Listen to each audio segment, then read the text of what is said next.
Hi, everyone, and welcome to the Live Yoga of the Mat Summit, where we are exploring how to tap into our inner stillness and cultivate joy and gratitude in any circumstance that we find ourselves in during the day. And today our guest is Marc Holzman. He's a certified yoga teacher and Ayurveda practitioner, and he's been teaching for over 17 years all across the globe. And his signature Ayurveda health coaching program is called Evolutionary Habits. And he also founded Guerrilla Yogi, a donation-based community class so that people from all kinds of economic circumstances can get and enjoy this gift of yoga. Yes. So it's a blessing to have you here today. Welcome, Marc. Thank you so much, Warsha, and thank you for doing this summit. I think it's really important, this whole idea of living yoga off the mat and understanding what that means. So I'm honored to be here. And so thank you for taking on this dharma of spreading this kind of work to so many people. So yeah, thank you. So let me just ask you how you came in contact with yoga, or how yoga came your way, and how you came to do what you do now. Okay. So I would say, I know you mentioned I started about 17 years ago. That makes me feel slightly old, but I am slightly old. Let me start by saying that I spent almost the first 40 years of my life having never done yoga. And I'm a little older than I look. And I had many different vocations. I had many different jobs. And I was truly a wanderer. But as they say, not all wanderers are lost. I had many different vocations. I tried many different things because I was always really, my guiding principle was to find my own truth, to find my dharma, to find what it is I was supposed to do in the world. So I was an accountant. I was a finance major in school. I was an actor for many years. I was a nightclub manager, massage therapist, a stand-up comic. I did a lot of different things. And it really wasn't until I was close to 40 and I moved to Los Angeles that I took my first yoga class. A friend of mine had recommended one for me. She just thought I would love it. And so that's what I did. I was about 38, almost 38 years old. And I took my first yoga class with a very popular teacher in Santa Monica, California. And it literally, it changed my life. And I say that seriously and profoundly because it changed my life can sound very cliche. And a lot of people bandy around that phrase a lot. But what I can say is that for all of my life, I've had a very, very, very strong but inarticulate spirituality, a devotion to something, but I couldn't figure out what it was. Just a general abstract feeling. And I guess I could say that when I took my first yoga class, I felt like that sort of homeless, vague spirituality that I've been feeling my whole life immediately found a home. It made sense. It had roots. And it wasn't far after that first class in Santa Monica, California, that I did my first teacher training. Only about a year after that class. I started very quickly. Yeah. Before I could touch the floor in Uttanasana, I was already in the teacher training because I knew it was exactly what I wanted. Mm-hmm. I spent a lifetime not knowing what I wanted, so that when I found what it was so immediate and urgent and clear. And I wasn't that young, close to, not that 40 is old, but so when you get a little older, there's a bit more urgency, I'm like, Mm-hmm. So I say better late than never. Yes. So, yeah. And do you recall, a specific moment that when you saw that practicing yoga on the mat started to affect what's going on in the rest of your life, you know, how you communicate with yourself and with others. Because I think sometimes there are just these, you know, aha moments when you realize, oh my God, you know. Yes. Yeah. I think I, like most people, when I first started yoga, um, my my aha moments and my revelations came mostly within my physical body, right? I think you'll agree that many people, not everybody, but many people enter into yoga through the portal or the gateway of the body. Mm-hmm. They're either in pain or even the mind, like they're stressed out, or they read somewhere that yoga is supposed to be good for you, or they're very tight because they're athletes, or whatever it might be. And then if you stick around long enough, which I hope we all do, like I certainly did, um, then you start to see these certain revelations that begin to happen off the mat. And I think, Usha, what you're getting at, or what you're asking, which is a beautiful question, is how do we measure or gauge progress on the path? Yeah. Because it keeps changing, and like I said, at first it's a physical progress. Like, oh my God, I can't tell you when the day that I balanced in a handstand for the very first time away from the wall was like, oh my God, you know, that was a big deal for me. But then there were other aha moments that started to happen, like feeling happier and more at peace when I wasn't trying to control every situation. Yes.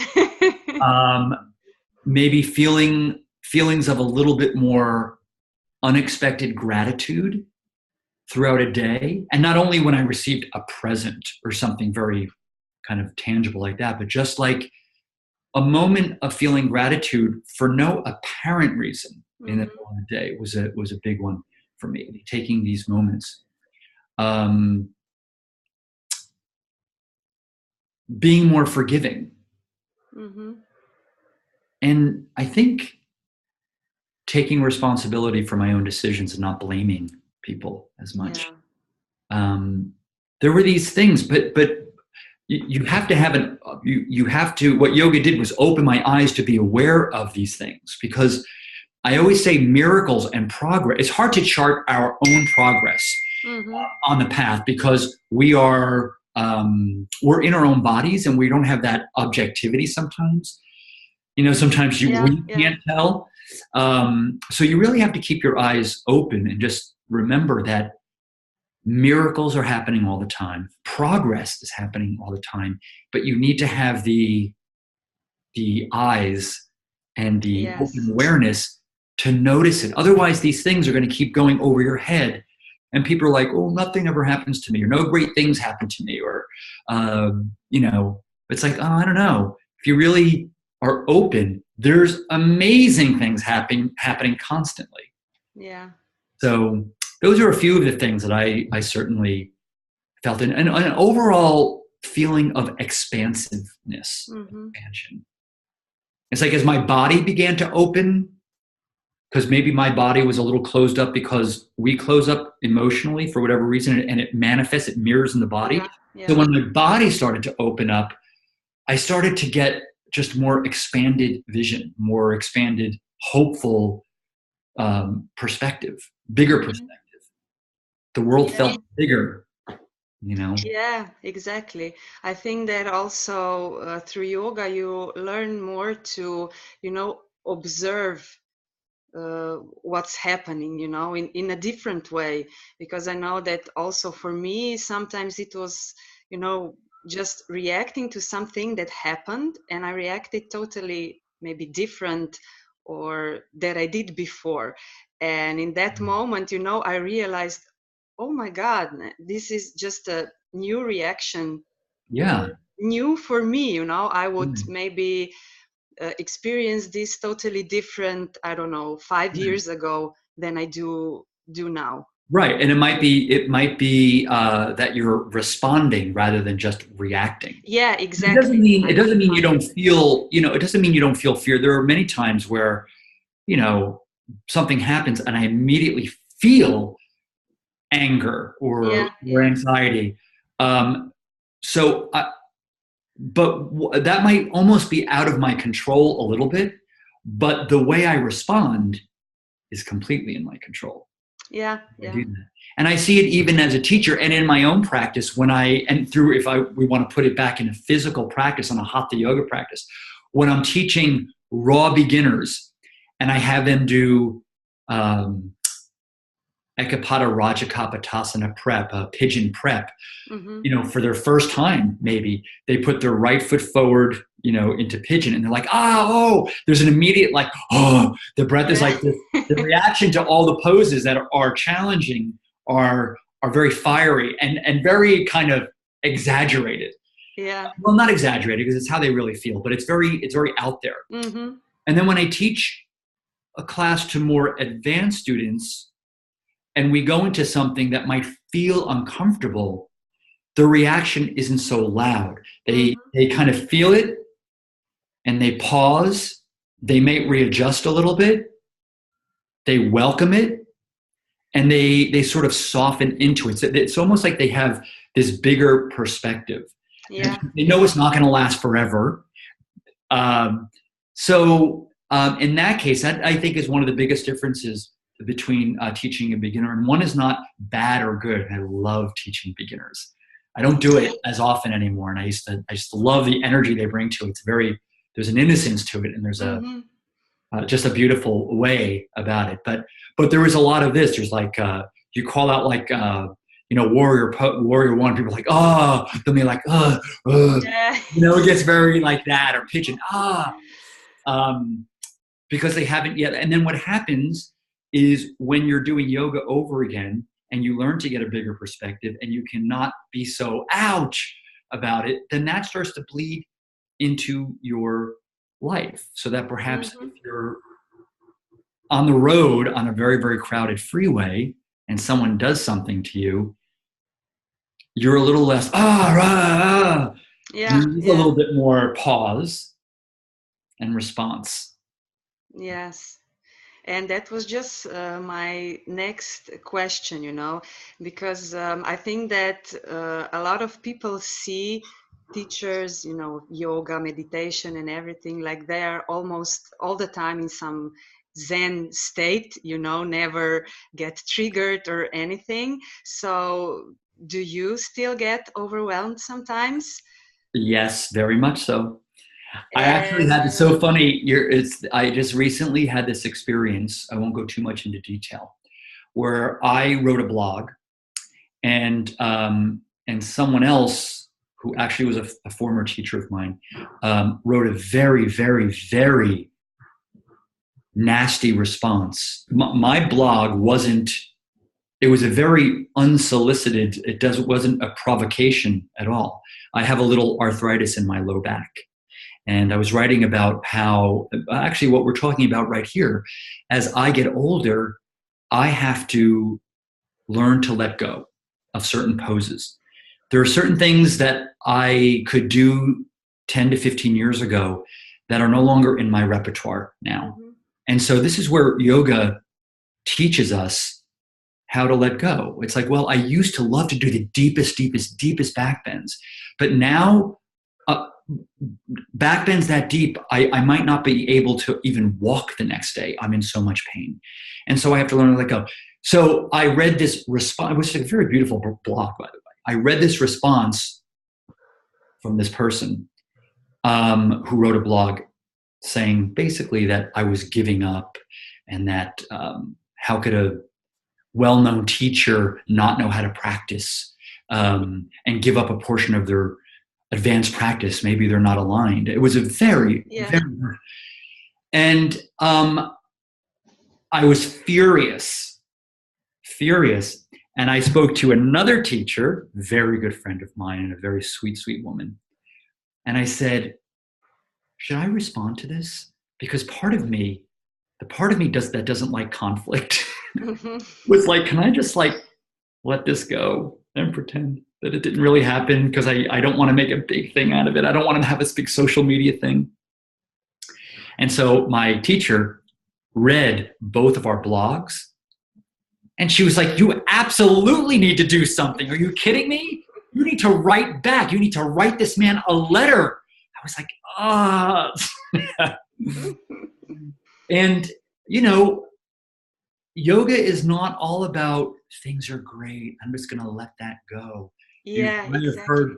You might have heard the word or the phrase spiritual bypassing, where you kind of take a shortcut and you don't go through a certain emotion, and you scapegoat spirituality. You're just like, well, you know what? I'm up here, so I'm gonna. And that, if you read obviously the Bhagavad Gita, which is all about Arjuna taking a stance, and his dharma is to fight, and I put that in quotes. It means that you have to engage. It doesn't mean being a doormat. It means to stand up for what you believe. It's stand up if you think that you are witnessing a lack of justice, fairness. If something seems really wrong for you or something else, you absolutely, you don't just roll over and be like, oh, I'm just going to meditate. No, sometimes we live in this world, and that's a tantric perspective of where I come from, is that this world is real, and we have to navigate through this world in the most skillful way possible. Yeah. Yoga is skill in action. Now, I will say, if I can continue to go into the rest of this, and we'll end it there, that I wrote this letter to this person, and I sat on it for about 7 days, and every day I would wake up. This is where the yoga comes in. Every day I would wake up and I would see it with new eyes, and I would cut away anything in the email that felt gratuitously mean. That wasn't germane to the topic, because my first email was like, blah! And then every day I whittled away. I was like, I wake up highest first. What is the highest I can do? But still not back away, to have impact. So all this stuff that was on his level, that it was like in the mud, I just and then what I was left was a very clear and clean, impactful 2 paragraphs that was boom. And I thought, oh, that's what yoga is. Yeah. It's refinement and refinement and refinement. It doesn't mean I gave up. It just meant I went to the highest place and responded from here, not at the level of the problem, but a little bit higher. Yeah, beautiful. Yeah. That's a real life example. Yeah. I can't say I always want to do it. It was my teacher, my current teacher was like, you need to fight back. You need to say something here. This is not okay. This is not appropriate. Yeah. Like, all right. So. Yeah, we all have our challenges, I think. Yeah. Day to day, part of being a human being. Yeah. And since you are traveling so much, also around the world and everything, what do you see is like common reason that we are a lot of times so disconnected to ourselves, into this state of joy or, I would say we forget.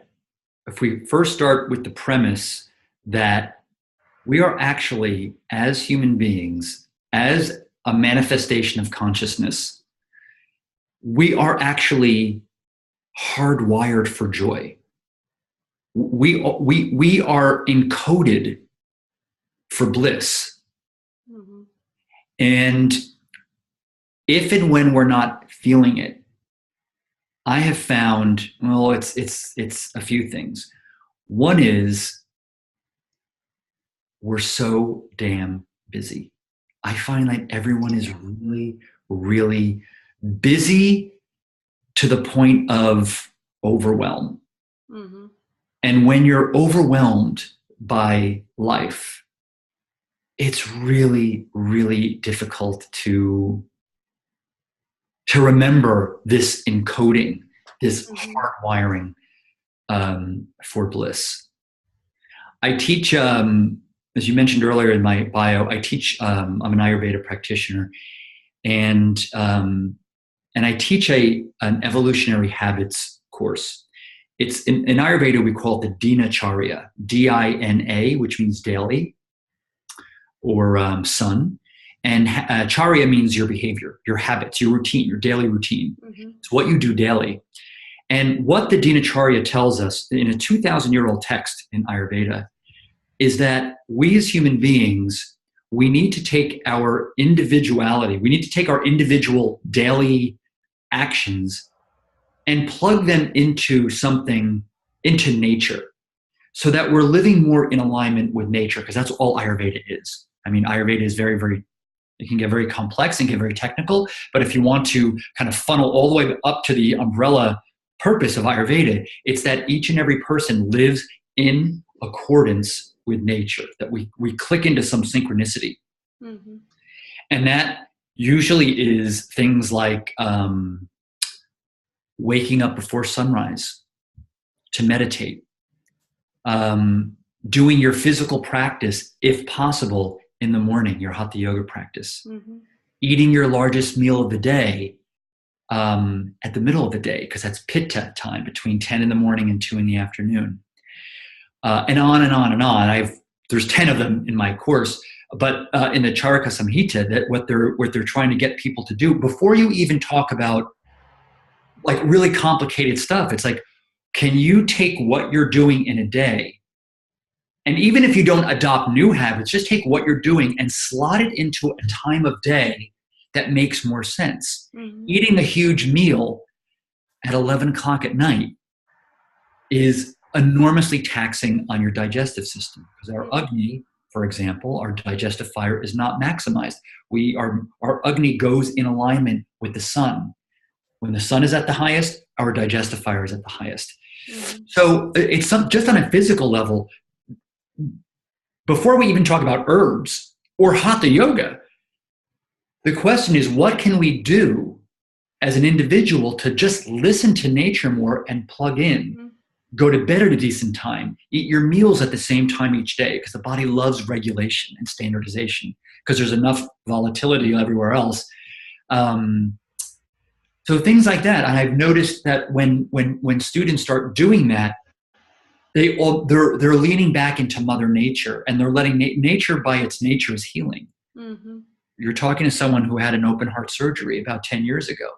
And I can tell you firsthand that, yeah, I did a lot to help myself. But basically, I just lied there and I watched my chest knit together. Just like if you cut your finger, it just miraculously heals. So the nature of nature is healing if you allow it. Yes. And I feel like we're so busy, effort, wake up late, go to bed late, emailing and doing work until 11, 12, 1 in the morning. Yeah. It's really, really difficult to tap into that joy. Mm-hmm. And the answer is not doing more yoga. The answer is to be more in alignment in other ways, because this is what happens a lot with my students. It's like, if they're not feeling so great, they do more yoga. They do more hatha yoga. And it's like, mm-hmm. well, it's not about piling on more yoga. It's about learning where you can align even more deeply with the rhythms of nature, with your daily habits, with the people that you're with. Yes. And I also have sat for many hours with my Ayurvedic doctor, who was also my teacher. And so I watched patients come in, and, hundreds of hours I sat with him. And if I could say one thing that everyone had in common, they're really stressed. Everyone is there obviously because they don't feel well, but it's because they're overwhelmed. Yeah. They feel like their life is not their own. Yeah. And they're not taking care of themselves. Mm-hmm. So that's what I see a lot. And there's a lot to be overwhelmed about. I mean, you just need to turn on the TV and listen to the news. Yeah. And there's economics, life is not always easy, and it's so we need these tools, and yoga, Ayurveda, all of it is a roadmap for happiness. Mm-hmm. We're given a roadmap. Yeah. We're not just put on this earth, like, okay, now find your own way. It's like, well, we have yoga, we have Ayurveda, we have beautiful plants all around us to help feed us. Mm-hmm. There's a lot if you remember. Yeah. You know? So we can make a really nice transition from here into the guided Mm, meditation, mm.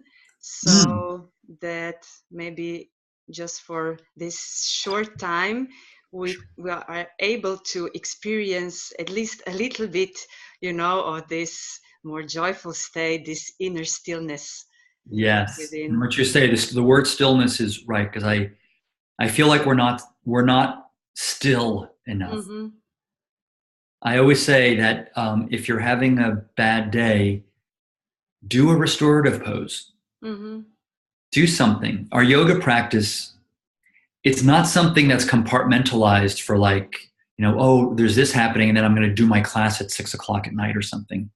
Buy yourself some yoga props and do like a 3-minute downward facing dog with your head on a block, or yeah, yeah. supported bridge pose for 15 minutes. You can use your practice in a utilitarian way to just take one pose to neutralize a stress quickly. Mm-hmm. So it's like a tool in your tool belt. Yeah. Okay, should I guide us through a little meditation? Yes, please. Okay. I feel like there might be a noise. Let me know if the next apartment has a noise to it. Do you hear anything? No? Do you hear a A noise? bit, but it's Okay, it's okay? yeah, yeah, yeah. Right. Good. All right. I would love for everybody to close your eyes if you can. If you're in a place where you can do this.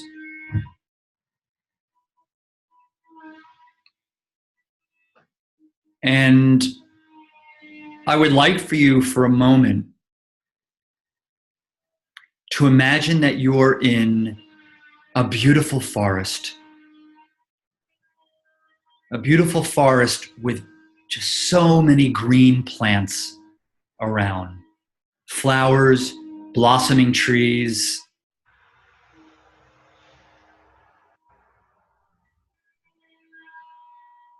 Because I would like us to connect to this very easy relationship we have with the plant life.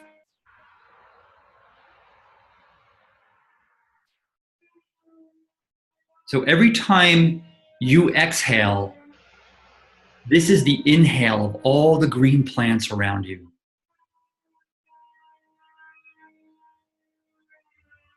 And every time you inhale, the plants exhale the oxygen as you inhale. I'll say that again. As you exhale, with every time you exhale, feel the plants inhale, and then feel the plants exhale each time you inhale. It's a very, very easy exchange back and forth. And allow yourself to get synchronized in this great dance, which is always happening. We're just simply tuning into this basic exchange, this prana that is moving between the carbon-oxygen cycle. Your exhale is the inhale of all the green plants around you. Your inhale, when you do, the plants exhale the oxygen that you inhale.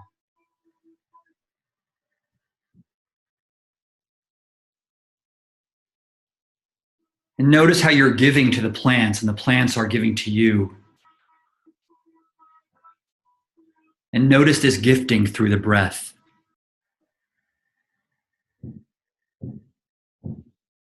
How exhaling is a gift, but you're releasing it. So there's an effortlessness to the exhale. So this connection economy is running on an effortlessness.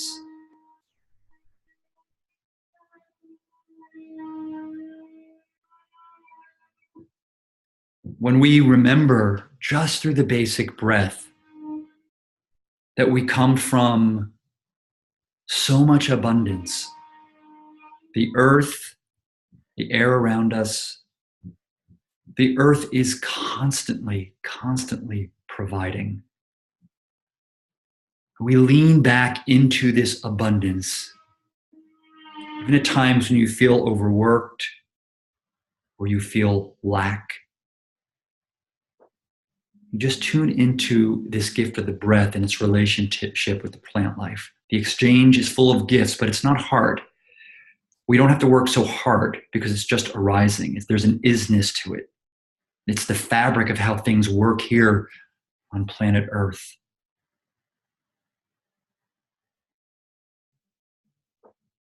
As you exhale, this is the inhale of all the green plants around you. And as you inhale, the plants are exhaling the oxygen that you inhale.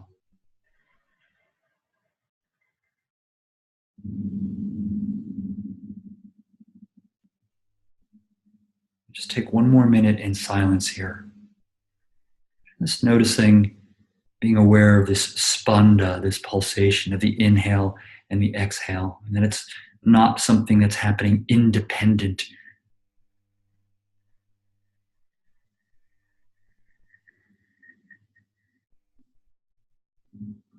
But that we are deeply connected in this abundant life.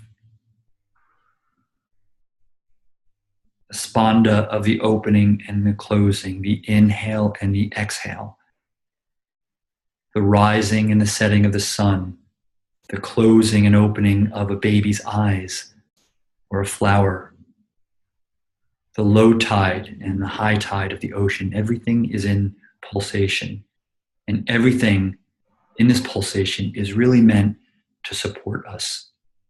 The deep, deep, nourishing ground of being, the nature of nature, at its very essence, is amrita. It's nectar, soma, we call it.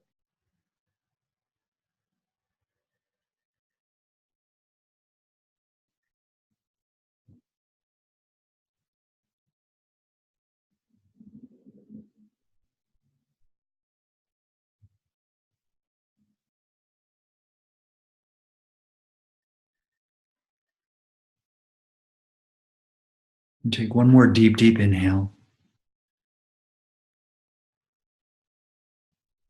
Exhale so the plants can inhale.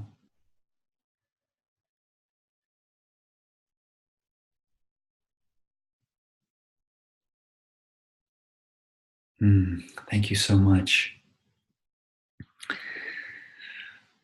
You can use this meditation at any time. You can go a little bit longer.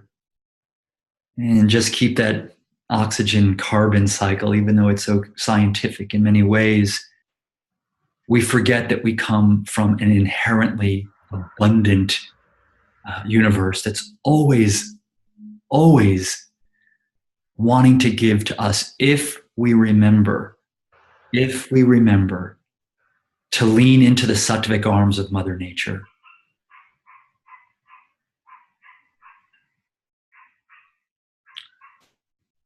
They're the beautiful sounds of of animals and thank you for allowing me to offer that. I could have gone for another 20 minutes, you know. Me too. But you can. I want your students to everyone listening to be able to use that, and even as we cut the call comes to an end, that to just remember to do that maybe before a longer meditation, or make it your full meditation. Mm-hmm. Just to it alleviates the feeling of overwhelm, because when we feel overwhelmed, we've simply separated ourselves from nature. We feel we've isolated. So it's just about remembering that we're all part of one great interconnected planet. And that's really what we want just by being alive, is to feel connected. So yeah. It's all about connection. Yeah, this was beautiful. It is. Can you just, for the end, just say a few words about the free gift that you have for everyone?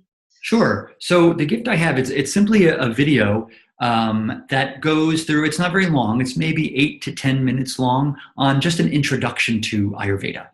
It's why we do it and how it came to being, because I always find that I like to know how something came to be. Like, when was Ayurveda discovered? How was it discovered? It's very, very fascinating, because it's an oral tradition that dates back 6,000 to 7,000 years ago. Mm-hmm. So it's just a little intro on how it works, and so that's my gift. It's sort of like it's like just to give you a teaser and a taste of Ayurveda, because Ayurveda is a part of the holistic healing arts of India. It, Mm-hmm. it didn't come over so quickly like yoga did. So we're trying to bring these other things Yeah, over. In yeah, India, it's one big holistic healing art family. But in the West, we like to dice things up and separate. yeah, yeah, yeah. So yoga came first, and now Ayurveda. So just get a little bit taste of what it might be, and then you can Google more or find out more, and let that enrich your practice and add to your practice. So that it's not just about aligning your hands in downward facing dog, Yes. aligning to something bigger. Yeah. I always say Ayurveda is yoga in the kitchen, it's yoga in the bedroom, it's yoga in the bathroom, it's yoga everywhere. Yeah, yeah, So, exactly. yeah, Great.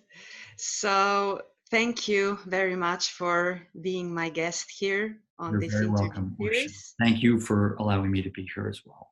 We Yeah, appreciate and I wish you a wonderful day. it. You too.